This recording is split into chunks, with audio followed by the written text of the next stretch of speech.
All right, we're here with Yoni Ari of the Jewish Emergency Preparedness Project, which organizes security trainings for synagogue and other communities in the Philadelphia area. It works with the Jewish Federation of Greater Philadelphia on that.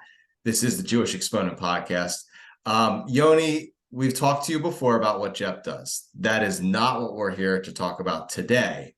You are Israeli. You still live there for most of the year, right? Yeah. And you were there during the tragic day of October 7th when Hamas attacked. And you can say a lot about just what it was like to be there in that moment. So you have the floor. Yes.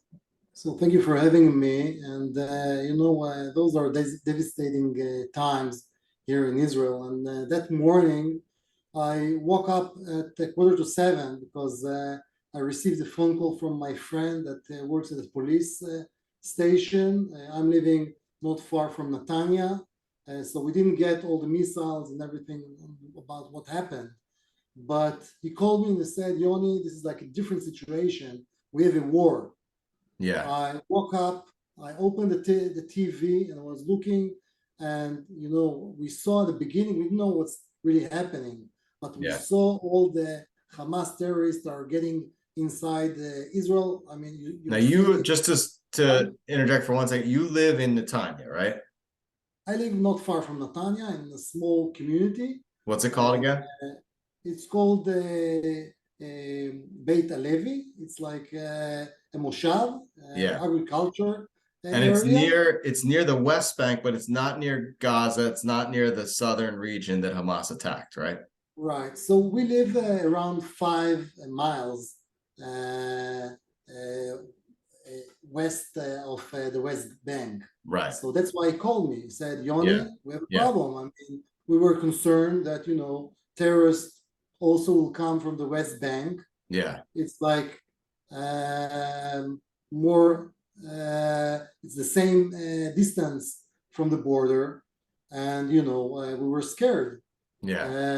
And you're keeping, I mean, you hear the television and you're telling yourself, I mean, you have like minutes to make the decision. And I called my emergency response team to come together, and we said, okay, we have to protect ourselves. We knew that all the police and the army are way back and they have their own problems, and we have to protect our community. And that is what JEP focuses on. The theory behind JEP, as you've told me before, is that the police will get there when they get there, but individuals in communities have to be prepared with how to respond. And your community has that already. People are prepared, right? Correct. So this is part of the Israeli culture to make sure that every community is taking care of themselves. It's part of, after the first Lebanon war, I'm talking about 40 years of experience, making sure that the community knows that if something happened, from earthquake, I mean, natural disaster things, to terrorist attack. So we know that if we have in our community, for example, someone that got killed in a car accident, right? We know that it's our responsibility to take care of his family, on all the needs for the family, etc. So this is like our regular attention about how to create that resilient community. So you guys were ready for anything. As I know and other Americans know from waking up to this news on October 7th, this was not anything. But when we first found out about it, the reaction was like, well, that's tragic, but what is going on here? How big is this? So what was it like in Israel, the reaction? So how did you feel about it? Yeah, unfortunately, there were like many events during the past years, especially all the missiles. So we know how to manage those missiles. Everybody have to drill how to go to the shelter, etc. But this one was something else.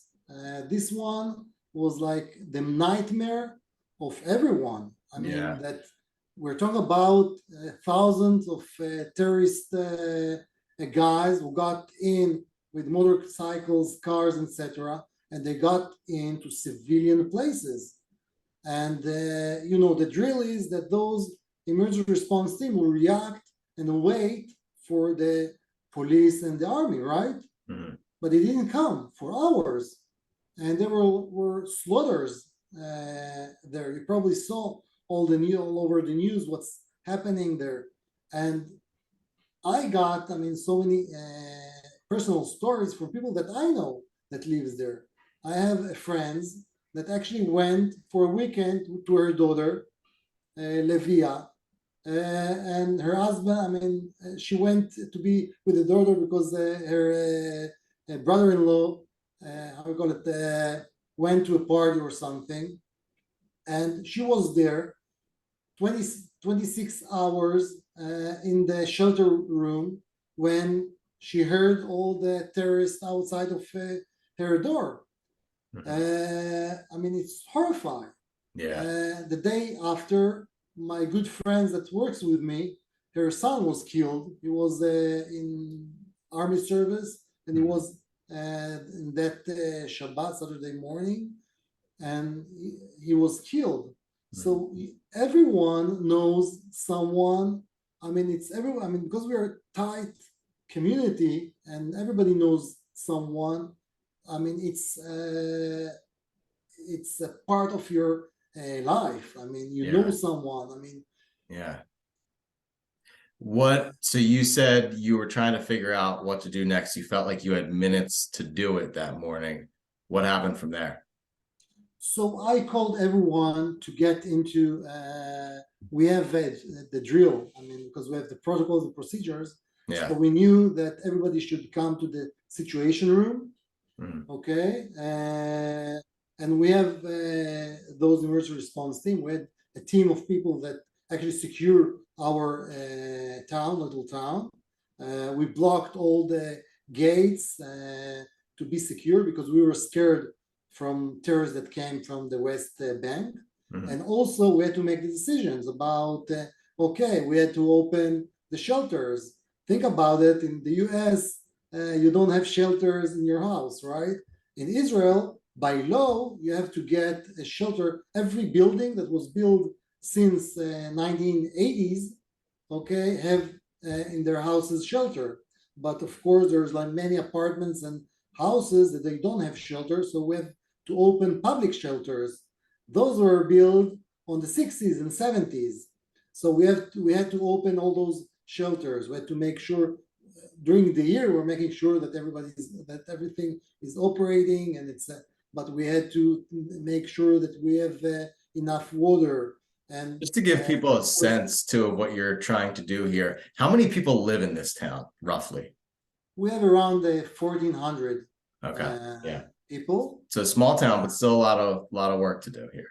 Yeah. Right. So we took care about the shelter. Then we had to take care of about the elderly people. Yeah. We had to take care of the educational system to see if we are opening the preschools and schools.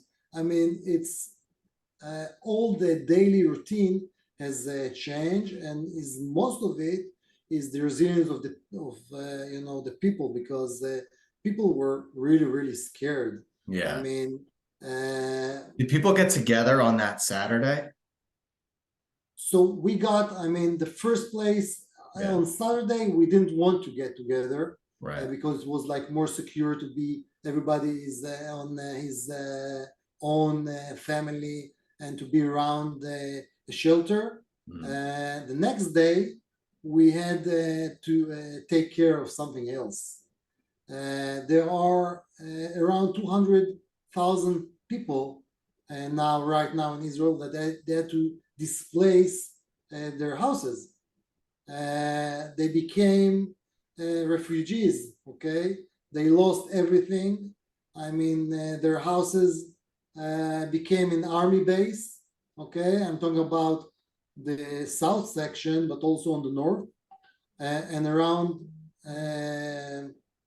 200,000 people had to find a new place to live. So what we did, we actually opened our houses to new families. In our small town, we have around 10% of new residents. think about your place to accommodate new families, but you had 10% of new residents that day, like they became residents of your town that day, you're saying? correct. Okay. And we had to take care of everything. Yeah. So because they left without, they had to rush, so they didn't have clothes. They didn't have like basic essential. They were from, you said in an email that they were from a specific kibbutz, right? These people that came to your town? So we try to get right. So we are hosting around 50 families from Gvar'am. Gvar'am is like around 4 miles from the Gaza Strip. Okay.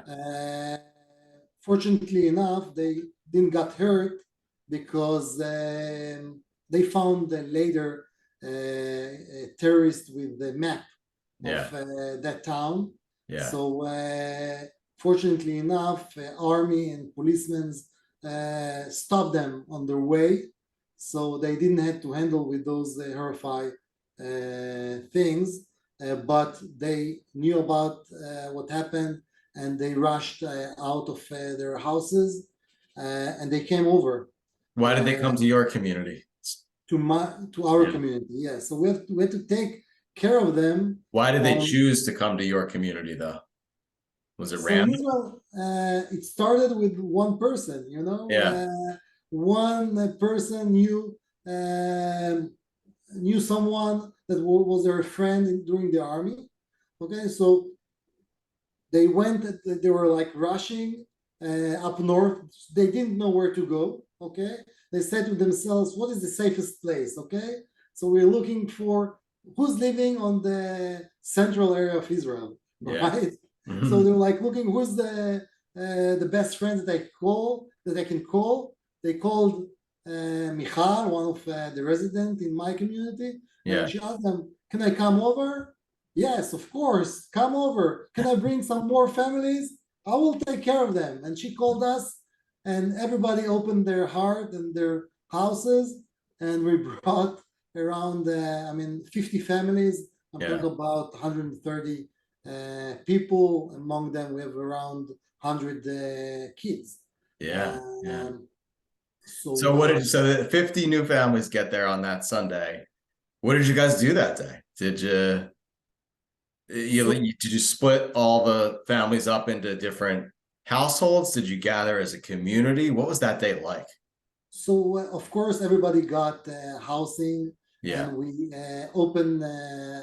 We have a dining hall in our town, so we got everyone, and we have a big shelter not far from there. And we brought everyone. We opened a big table with a lot of dishes. Everybody brought dishes to the table, and we had like a big picnic potluck thing in that night. But afterwards, because the trauma that those families got, we got every day almost. We got something. We got famous singers. Even now, in those minutes, we have Danny Sanderson is like a really famous singer in Israel that came over to our community just to be with those displaced families. And we're taking care of their well-being of those people. It's good also for us, to open our heart and to bring the food and to be with those families. All the youth, all the families, we see that people are volunteering, are willing to give. It's amazing, and you're feeling proud to be part of the community. It's a mitzvah amidst the tragedy here. Really, it's what it seems like. Yeah. Yes, I think that it's more than that because of the tragic event, and it was like darkest days. You see so many people that were killed and murdered. On the other hand, you see the gathering of the good faith of all the Israelis that are being together, or that opening their hearts, their houses, the people that support each other. It's something that lifts our spirit, and and it's amazing. Did it make those people happy, distracted a little during what was an unimaginably difficult moment? Well, I can tell you that every time that I'm meeting those guys, they're so happy that they have a community that supports them. But there are some challenges, I must say. It's not only happy story. We have green fields and we have the food and all the happy environment. But on the other hand, people lost everything. Yeah. They lost their job because they're far away. They lost their houses. They don't know when they're gonna go back. They are in different environment. They don't have their own safe space, and people are looking for routine. So now in the last couple of weeks after, they settled, we had to take care of their well-being with a mental therapist that came over and they were talking with them. We opened preschools and schools for the kids. We actually now are more concerned about the routine. So the kids will go every day to school. The parents can work, at the Zoom or from far away and have like their spare time without the kids. So we are like now in that process. And the other thing is the economic situation. It took the Israeli government sometimes to react. Till now, we didn't get anything. Got anything. I know that all the federation did big funds for those displaced families, but those funds they didn't hit the ground. So all of what we're giving right now is only from the funding that we got from our community. Now, I just an hour ago, I received a letter from the government that they are going to give us some support for the housing and for the food, etc. So they will know that they have a safe space for another month. Because again, we think that it's going to be at least by the end of December, by the end of the year. And one of the things that those community needs is like the to know what's happening the next day. Yeah. So it's been almost a month since I guess you can call them refugees, got there from the kibbutz. How have they been integrated into community life? You've touched on that a little bit, but what's like the day-to-day like with them? So one of the things that we have learned that if you want to be part of the community, be part of the community. What does it mean? It means that because we are working with kibbutzim, it's part of the culture that everybody have to volunteer, to be part of a committee, etc. So we have joint committees from our community and their community, and if we have like social events, so we are planning it together, we're working on it together. We have educational committee, planning all the preschool, schools, etc., and we're doing it together. We're talking about the well-being, so we did something special for the mothers that are alone because most of the fathers went to the army, okay, and they're now in the reserve. And also our community, we have many families that the spouse went to the reserve, so we brought them together.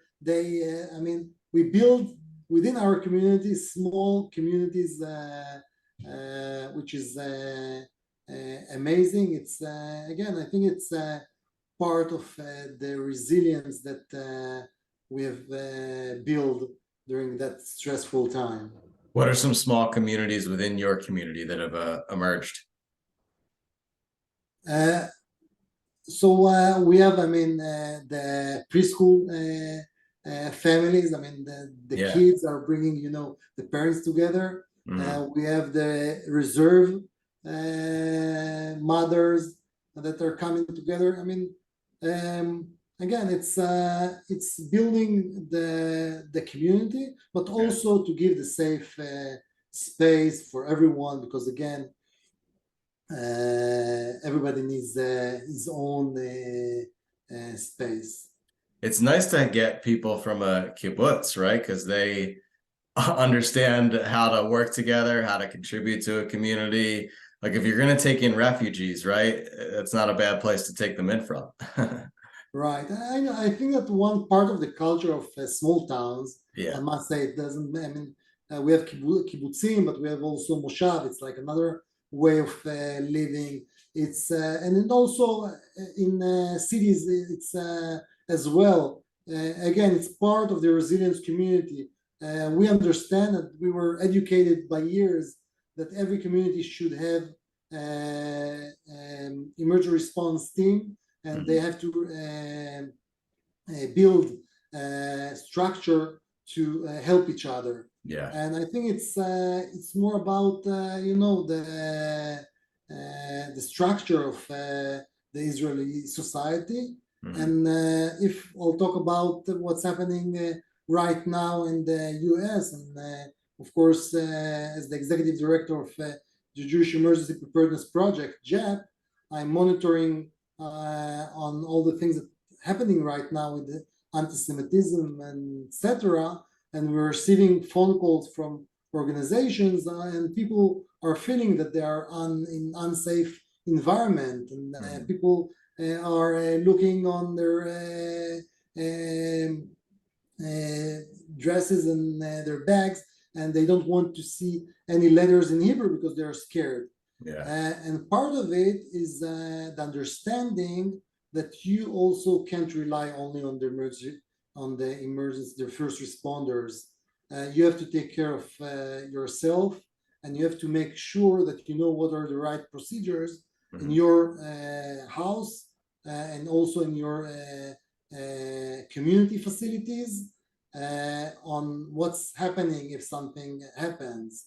And that's why our belief, I mean, we took on JEP, I'm bringing my experience. I have more than 20 years of experience on the homeland security in Israel, and I brought that experience into the Jewish community to build that every Jewish organization will have a chain of command, okay? Emergency response team, meaning that people will know who's making the decision, right?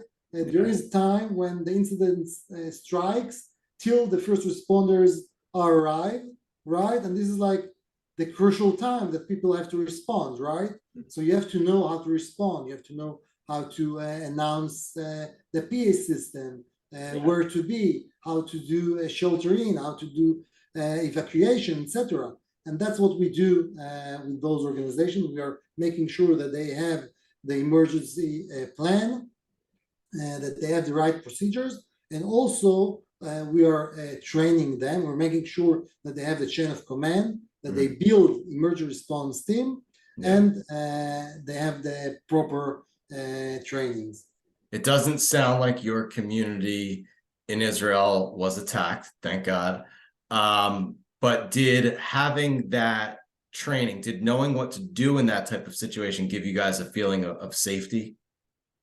So thanks God we weren't attacked, but again, we felt that we are an attack because again, it's something that we never felt before. This is like a new experience for us. I mean, to be scared that we are living 4 or 5 miles from the West Bank, it's the same distance of the community that were on the Gaza Strip.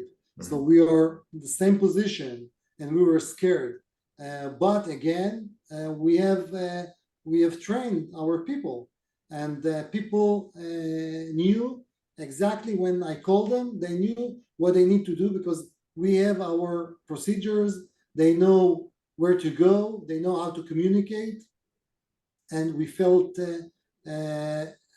our community trusts us that they can feel that they are in a safe environment. But moreover, I can tell you that we invested sometimes on those 4 weeks, and we trained ourselves for a new way of thinking about what's going to happen if we will have a terrorist attack, because our teams were trained mostly for thieves, for people that came over to steal a car or something, right? It was our common thing. But right now we are mostly afraid of people that will come to attack us. So it's like different training. So, and also we are afraid of missiles, not only from the south, we're afraid of missiles that will come from the Hezbollah or from the north. And again, we're in the middle, so we can get it from both sides. So we are preparing. So we have a rescue team right now that if we'll get big missiles and something will collapse and everything, we can get people out. We have people that now are trained to give a first aid assistance till the first responders will arrive. And we know that if something big will be in Netanya, they won't come to us. We are a small community, and it will take them like hours to get to our place. So we have to be prepared and to make sure that if something happens, we'll have all the means, we'll have all the human behavior side, and we'll know how to react to that incident. How is your family holding up right now? Wow. So, wow, you're making me cry, because this is something that, thanks God, my daughter was on that Shabbat in her army base in Tselim. It's around 7 or 8 miles away from the Gaza Strip. Her friend was guarding one of the gates. Okay, they didn't get to that base, but she was freaking out.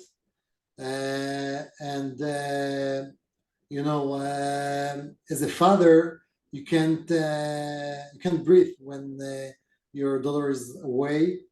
And now, she's of course in the army, and she went to the service, and thanks God she's in safe place. But my the son of my sister, how you call it, my nephew, is now on Gaza Strip. He's a fighter. So every time that something happened there, and I'm into the news to see that, and I'm praying that he will get back safe. And we all pray all day that every soldier will go back safe. Also, I have 2 cousins that are in the reserve, so it's all around me. It's we are trying to get to our work and to do whatever we can to keep our family together and our community safe, but your heart is like not in its place, because you have all the things that you have to think about. My own family, and my son is going to the army next year, and we're always thinking about is it going to be safe or not? What's going to happen here in Israel if the war will be behind the Gaza Strip, and we'll see more missiles from the Hezbollah. It's going to be a different story. So all those fears are with me, but I think that again we are. I'm saying to my friends when we're talking about what's happening here, and we're sitting around the table and we're talking. We're saying that the Israelis are crazy. To be in those kind of feeling of, on one hand, everyone have someone that he knows that was hurt, murdered, or something. Everyone have someone that now is fighting on the field, and still we are alive and we are taking care of each other. And so I'm not sure if we are crazy or not, but I think that we are right now in high spirit, and there is a phrase that I really believe on, and it's Kol Israel Arivim Ze Lazeh. All Israelis are taking care of each other, and that's the main mission of JEP. It's the main mission of myself, and I hope that that spirit will align all the Jewish communities all around the world. Well said. Thanks, Yoni. Do you want to tell Jews in Philadelphia who will watch this, listen to this, how they can contact JEP if they want to schedule a security training? Sure. So we are offering a step-by-step program for synagogues, day schools, JCCs, learning centers, etc. You can call us if you want to improve your not only your security means, but also the human behavior behind it, to improve your protocols and procedures, and to train your staff and community. We're doing it with over, we're working now with more than 40 organizations right now in the Philly area and beyond. And you can reach us at Yoni, YONI, at JEP365.org. Yoni Ari, thank you very much. Thank you so much.